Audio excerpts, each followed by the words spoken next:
Hello, hello, hello. I'm the Linux Mensch. Today I'm going to talk about virtualization. If you've been watching my channel for a while, and also if you've been watching other channels about Linux, you'll notice that most of the Linux YouTubers use virtual machines, and also myself included. So there's three types of virtual machines, and actually there's more, but there's only three types that I know about and that I've used. There is VirtualBox, which is cross-platform, and I've used it in Linux. I don't use it anymore, and I'm going to tell you why in a minute. So there's VirtualBox. It's free and open source, and it's available in every Linux distribution and also works in Windows. There's the VMware, which is also available in Linux and Windows, so it's cross-platform, but it's not free and open source. Well, it's free in the sense where there's a free version you can download and use, but it's not open source, which means that the code is proprietary, and developers who use it cannot open up the code and see what's inside of it. So on a side note, when we talk about free and open source software, it doesn't only mean that the software is free, you can download it for free and you don't have to pay for it. That's part of it. But the other part of it is that it's open source, which means that the source code is open, so anyone can take the source code and use it, they can fork it, or they can just open it up and see what's inside of it to make sure that there's no malware or spyware, or that the software is not mining your system and disturbing your privacy, or taking things from you and selling it to advertisers. So that's what free and open source software means. So I used a VMware at work at my day job to run, we had programs that we were using that would only work in Windows XP. They wouldn't even work in Windows 7 or Windows 10. So I had to run a virtual machine at work and to use this software, two different software programs, and I used VMware at work because our computer technician put it in. But I've never used VMware at home. Now at home, in my Linux systems, I used a VirtualBox for a while, which is free and open source, and it's a good program. But then a year ago, I switched over to Virt-Manager and QEMU, and that is a system that is free and open source, but it only works in Linux. It won't work in Windows and it won't work in Mac. So it's specific for Linux, and it's fantastic. And that is the virtual machine that I've been using for over almost a year. And it runs native in Linux, and when you're running your virtual machines in it, it's almost like you're using, it's almost like your virtual machines are installed on bare metal. So I'm going to show you how to install it and how to use it. Now, just to compare it with VirtualBox, VirtualBox is very easy to install. It's in every Linux repo, and it's just download, reboot, and it runs. Virt-Manager, I believe, is a better virtual software program to use, but it's a little harder to install and a little trickier to get it running. But once it's running, it's fantastic. And the virtual machines that you run in it will be quick and snappy. So let's get to it. So I'm in Arch Linux in my awesome window manager. And what I'm going to do is open up a terminal. So I'm going to open up Xterm. I'm going to make this just a little bit larger so it's easier to read. Now, if you downloaded my .dot files from my GitLab repository, you'll have to add another file because I have a file with instructions. If you didn't download it, you should download my whole GitLab repository. So this is how you would do it. If you didn't download it, you would do this. Git clone oops, take my caps off. https://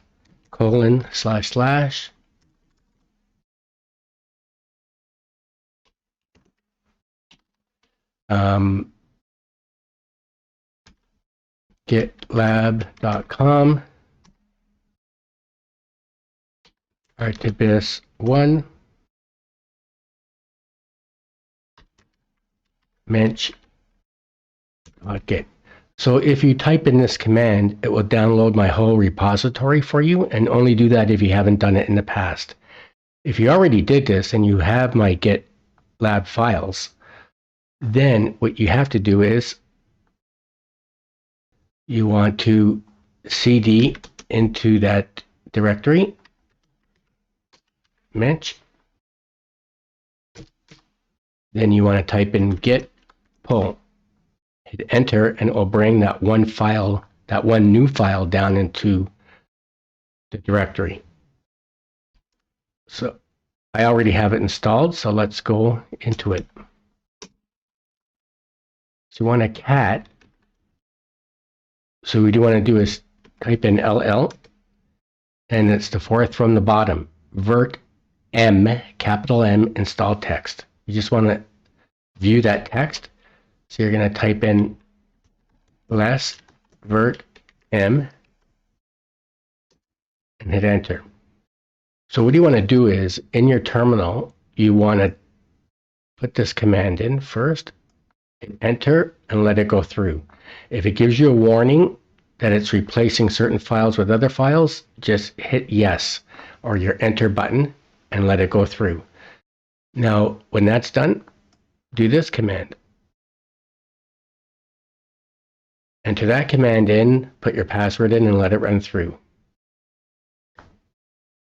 Then you're just going to type in all these commands one at a time. Type in this next command. Then you're going to type in this command. Don't type in this second part because this is just a note. So when you type in this command, and you can use nano instead of vim, right? Sudo, I have sudo vim, but you can use sudo nano if you're using nano. This is going to bring up a file. And you're going to uncomment lines 81 and 104. So let's just go to another terminal. Let's open this up. Let's do cd mench. Let's clear the screen, LL. So what you're going to do is sudo vim lib virt dconf.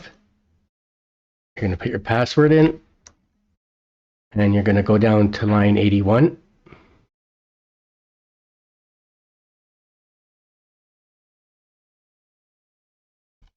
And this line is going to have, line number 81 is going to have a number sign in front of it, or the comment. You're going to delete that, which will activate that line. And then this line here, you're going to do the same thing. Line 104, it's going to have a comment in front of it. You're going to delete the comment or that number sign symbol. You're going to delete it, and that's going to activate the line. And then you're going to save it and go out of there. Now let's go back to the other screen. So that's what this is here. It's just telling you to uncomment those lines. Next, you're going to type in this command. Next, you're going to type in this command and let it run through. Then you're going to type in this command, and here I just have a note that if this command doesn't work, you could try this other command. But this first command is the one that you should use. This second part is just a note because I have the comment in front of it, or that little number sign symbol. Then you're going to type in this command.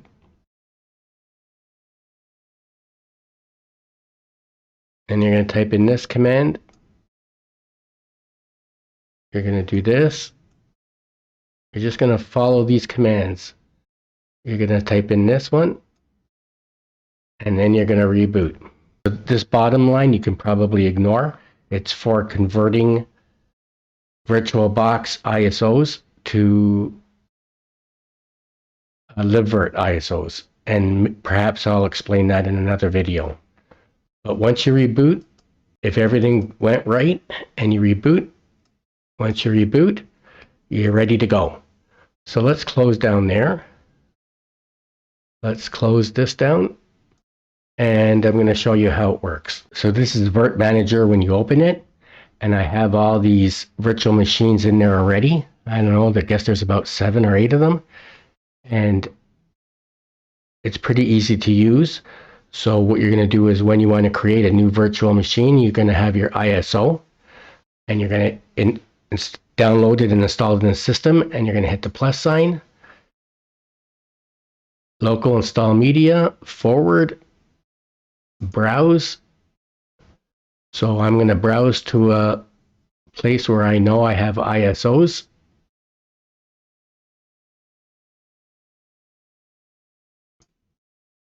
I'm going to go to ISO. I'm going to go to Mint December 2022 because that's where the new Linux Mint ISO is. So here I already downloaded the Linux Mint ISO that came out last week. It's in my system, so I'm going to select it. I'm going to go down here to open. I'm going to go forward. It didn't automatically detect it, so I'm going to click it off. I'm going to search for Linux Mint. They don't have it in there. Let's just do Ubuntu. Ubuntu. Let's do that. I'm going to forward it. It's already giving it 4 gigs of RAM. I'm going to give it a couple more CPUs. So we'll have 4 CPUs altogether. I'm going to forward it. I'm going to give it a 40 gig hard drive. I'm going to forward it. I'm going to give it a name. I'm going to call it Linux Mint. I'm going to call it Linux Mint December 2022. You can call it whatever you want. I'm going to finish it. And it's creating it. Just going to take a moment. And now it's booting into it. I'm going to hit OK.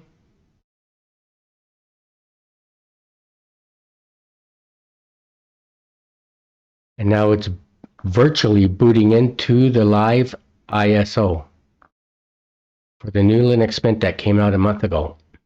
Or sorry, that came out last week. Came out about a week ago. And here we are. We are logged into the CD. Now it's not installed. So I'm just going to change the resolution. I'm going to hit display.